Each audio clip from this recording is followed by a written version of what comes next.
The first thing I remember is the silence after the blast. Not the explosion itself. Those are easy to recall, but the stillness that followed, like the air had forgotten how to move. We stood among the wreckage, faces powdered with frost and ash, listening to nothing. No birds, no shouts, just the sound of absence. War was supposed to be loud, shells, engines, men yelling orders into chaos, but that day, sound vanished. We had tested something new, something not meant to exist. The brass had called it a tactical advantage. We just called it the trick. Later, they'd call it a violation. The ground still trembled beneath my boots, though the air stayed still.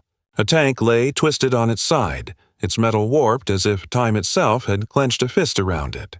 There had been no fireball, no smoke, only compression, a silence so dense it tore oxygen apart. I looked at my hands, expecting blood. There was none, only dust, pale and weightless, settling in the frozen dawn. The others wouldn't speak. Maybe they couldn't.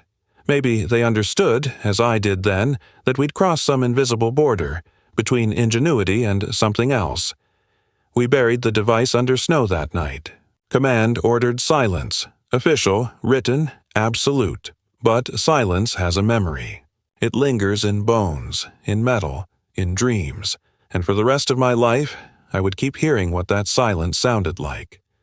The silence followed us. Even miles from the test field, it clung to the air like a residue, thick, invisible, impossible to name. I remember the way men began to whisper without meaning to, as if afraid the sound itself might trigger another void. We'd unleashed something that didn't roar or burn. It erased. We called it a pressure field, though no one could explain it fully. It folded sound inward, swallowed motion, made air behave like liquid metal. Birds dropped from the sky without wounds. Frost spread where heat should have lived. And all the while, our instruments recorded nothing. No radiation, no shockwave, just absence. The enemy, we realized, wasn't them anymore. It was what we'd made. Our silence had weight. It pressed on the chest, turned whispers into echoes that went nowhere. Some men said they could feel it moving through their veins at night, a low hum behind the heartbeat. Others refused to sleep at all, afraid of hearing it again in their dreams. The officers told us not to talk about it. They said it was a classified test, a technical malfunction. But we knew better. You don't fear malfunctions. You fear discoveries. The snow began to fall heavier that week, muffling even the memory of sound. Engines stuttered. Radios failed. The entire outpost turned inward as if the world had grown smaller, tighter. I watched a sentry strike 2 stones together, just to hear proof that something still answered back. Nothing. We started calling it the unheard weapon, and though the brass would. Later bury it in reports and vaults. We lived in its echo, the unseen enemy that had no flag. No face, no mercy. They told us it was Norway. Though we never saw the sea, just endless white wind flattening the world into silence. We'd been reassigned. No insignia, no records, only numbers stitched into our collars. The project's name was Chamber. That's all I'll say. It wasn't about weapons, not officially. It was about control. How to silence an area without explosives, how to stop an engine mid-rotation, how to make sound itself obey orders. The generals wanted it to protect convoys from detection. The scientists wanted something else. Every test brought new rumors. Towns evacuated overnight, submarines found drifting, their crews untouched but lifeless. We were told to observe, to record, to never question. But when I saw a man collapse 10 meters from a test rig, no wounds, no noise, eyes wide and empty, I started counting seconds between breaths. Afraid mine might stop too. The stakes weren't victory anymore. They were containment. Whatever we'd found had no allegiance. It answered to physics, not flags. We'd stumbled upon a kind of silence that consumed its own witnesses. At night, I wrote in my field book under candlelight, careful not to let the pages rustle. The silence outside felt alive, listening. Sometimes I thought I could hear it breathe through the walls, a soft pulse in the wood. We all knew what would happen once command realized what they had. Some inventions win wars. Others erase them. The day they sealed the research site, I stood at the edge of the compound and listened for birds, for engines, for anything human. There was nothing. Only wind, moving but never speaking, and that's when I understood. The true enemy wasn't the cold or the war. It was silence itself, learning to live among us. We lived in the silence we had built. It ate at our nerves the way frost eats at flesh, slowly, cleanly, without blood. Days passed without the sound of laughter or metal, only the faint hum of our own breathing against the walls of the barracks. Even the generators seemed to hesitate before starting, like machines could sense guilt. Men began to change. One by one, they stopped writing home. They stared longer into the distance when smoke rose from other camps, places where war still sounded like war. A few tried to desert, but the snow carried no sound of footsteps, no warning. We found them frozen near the ridge, faces turned upward as if listening for something that never came. I tried to remind myself that we were soldiers, not executioners. But when I looked at the test rig, covered in tarps and secrecy, I saw more coffin than creation. We were told our work would save lives, that silencing a weapon meant ending noise, not existence. But every time we triggered the field, I saw the same thing. Motion stop, heat fade, air itself surrender. Once a crow landed on the fence during a test. It didn't fly away. It just fell, feathers scattering like ash. We buried it behind the mess hall, though no one said why. Maybe we thought that giving it a grave would make us human again. The scientists grew quieter too. They stopped making notes aloud, started communicating in glances. Even conversation felt dangerous, as if the silence could learn from us. That winter, I began to dream of sound, distant, impossible echoes of bells, waves, voices. I would wake in the dark, straining to hear them. But all that answered back was the cold breath of nothing. It happened the way all forbidden knowledge does, by accident or maybe inevitability. The lead scientist, a thin man named Werner, had stopped sleeping entirely. One night I found him in the test chamber staring at the frost gathering on the steel walls. He'd activated the device alone, no authorization, no witnesses. The gauges barely moved, but I felt it instantly. The same pressure behind my eyes, the same deafening stillness. Then something different. The silence shifted. It no longer crushed, it pulsed. I saw his breath rise, not vanish. The air shimmered faintly like heat over sand. Werner turned to me, eyes wet, whispering a single word I could barely read on his lips. Control. He'd discovered what the others feared to admit, that the field wasn't only destructive. It could shape sound, focus it, bend it.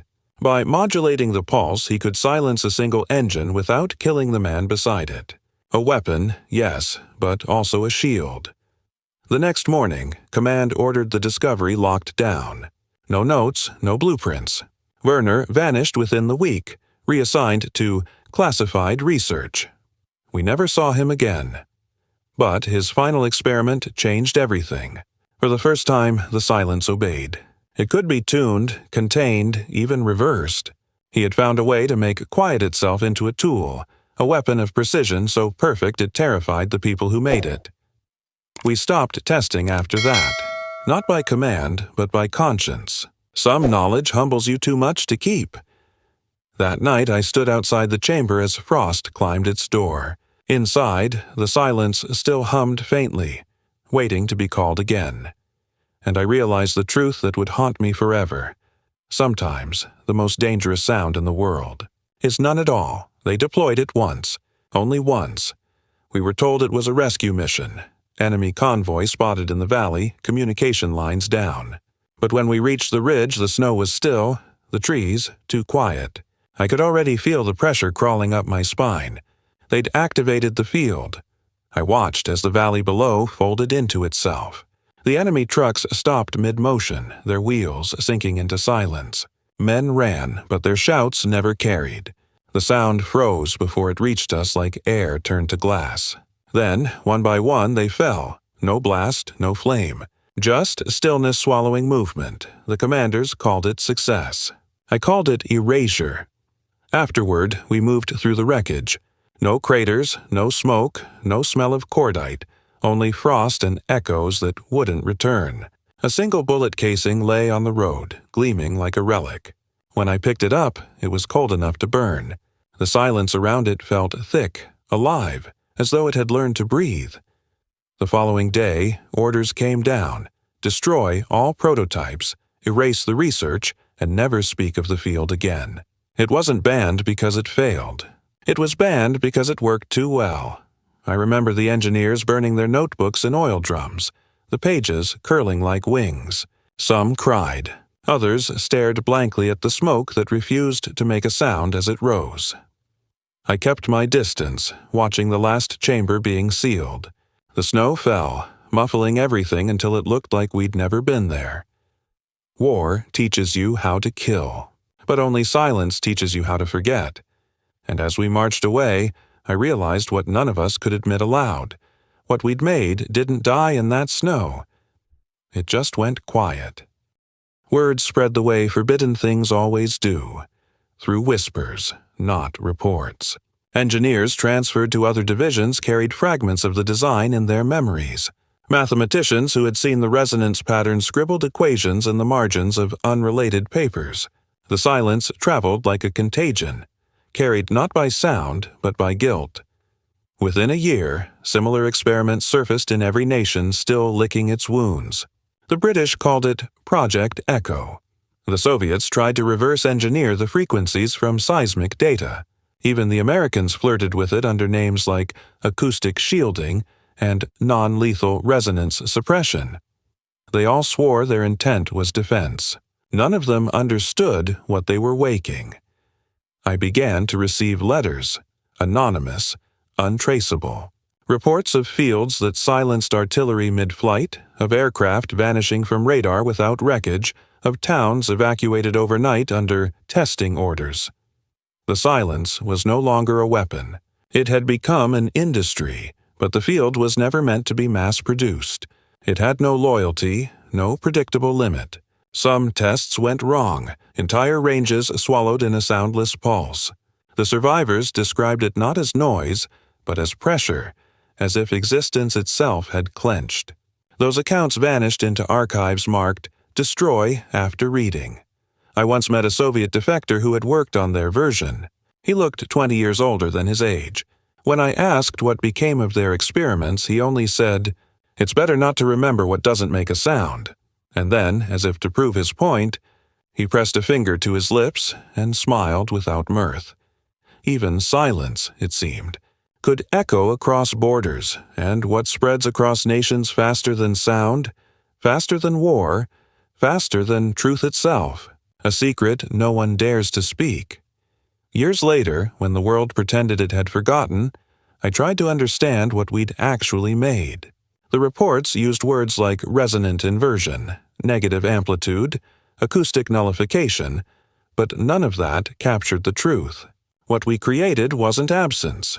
It was order, sound, forced into alignment until it canceled itself. Every note meeting its mirror, every vibration silenced by its twin.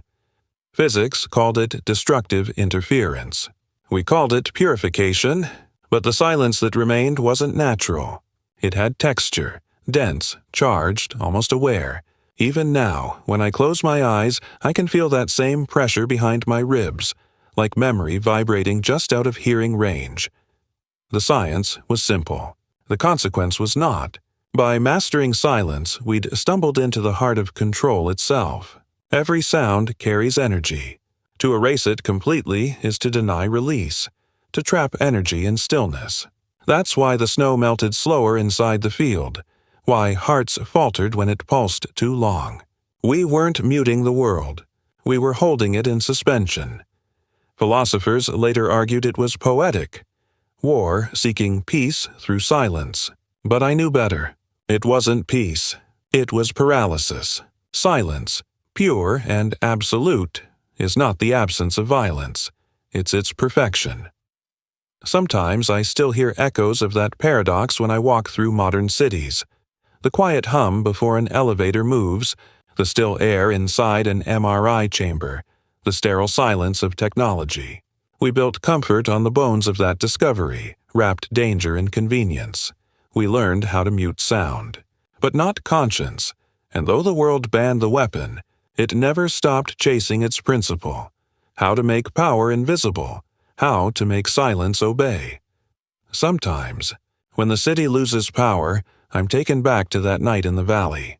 The hum of modern life fades, the traffic, the lights, the endless static of civilization, and suddenly the silence feels heavier than it should. It's strange how quickly people fear the quiet now. We've built a world that hums constantly, as if noise itself could protect us from remembering. But I remember. I see the same patterns everywhere: silent drones that strike without warning, crowd control weapons that hum below human hearing, factories that swallow sound so workers can't feel the danger until it's too late. Different tools, same idea. We still worship the illusion of control through absence. We still believe that quiet means safety. My grandchildren once asked why I don't like noise-canceling headphones. I told them silence was never meant to be perfect. It's supposed to breathe. Imperfection is what reminds us we're alive. But the kind of silence we made in that war, what we banned, it wasn't rest. It was erasure. Sometimes when I walk past an airport or stand in an empty hall, I hear it again, that faint hum beneath everything. Not a sound exactly, but a pressure, a memory pressing from the inside out, and I think about all the things we buried after the war. Inventions too efficient, ideas too obedient, knowledge that frightened even its creators. They called it progress when they locked it away. I've learned to call it what it was: fear wearing a uniform. Because every generation rediscovers the same temptation. To build something so silent, it hides its own cost. And when that happens again, and it will, someone else will stand where I once stood, listening to a world too quiet to be alive. I live near the sea now. When the tide goes out, the shoreline holds its breath for a moment before the next wave rolls in. That pause, that fragile stillness is the only kind of silence I trust anymore. It moves, it ends. It makes room for sound to return. Sometimes I sit there with the old field log open on my knees, its pages brittle and blank where ink once was. The writing faded years ago, as if the silence had followed me and swallowed even memory. I can still feel the texture of the paper, the slight hum of history vibrating through my fingers. It isn't guilt that lingers, it's understanding. We thought we were inventing a weapon. What we really made was a mirror. The silence reflected everything we didn't want to hear: the cost of progress, the ease of obedience, the human desire to master what should only be respected. Now, when storms cut the power and the house goes dark, I don't light candles right away. I let the quiet settle first, like snow, until it hums against my heartbeat.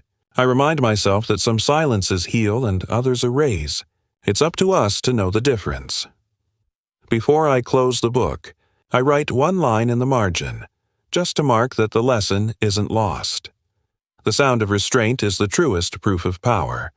Then I listen to the surf, the wind, the faint ticking of the cooling kettle, and I realize that after all these years, the world hasn't forgotten what we built.